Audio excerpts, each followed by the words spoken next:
आपके कान सिर्फ सुनने के लिए नहीं बने, बल्कि ये आपके शरीर का बैलेंस कंट्रोलर है। अगर आपके कान एक सेकंड के लिए भी फेल हो जाए तो आप खड़े खड़े गिर सकते हैं और आपको समझ भी नहीं आएगा कि हुआ क्या।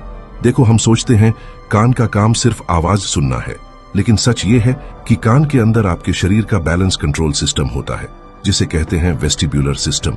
ये सिस्टम डिसाइड करता है कि आप सीधे खड़े रहो या गिरो, आप घूम रहे हो या स्थिर हो, और आपकी आंखें जो देख रही हैं वो सच है या भ्रम। कान के अंदर 3 कर्व्ड टनल्स होते हैं, जिन्हें कहते हैं सेमी सर्कुलर कैनाल्स। इनके अंदर भरा होता है एक खास लिक्विड। जैसे ही आप सिर हिलाते हो, ये लिक्विड भी हिलता है और ब्रेन को सिग्नल भेजता है कि आप किस डायरेक्शन में हो। अब यहाँ माइंड ब्लोइंग पार्ट सुनो। अगर ये लिक्विड गलत सिग्नल भेज दे तो ब्रेन सोचता है कि बॉडी पॉइजन्ड हो गई है, और तभी शुरू होती है चक्कर, उल्टी और नौजिया। इसीलिए हमें मोशन सिकनेस होती है।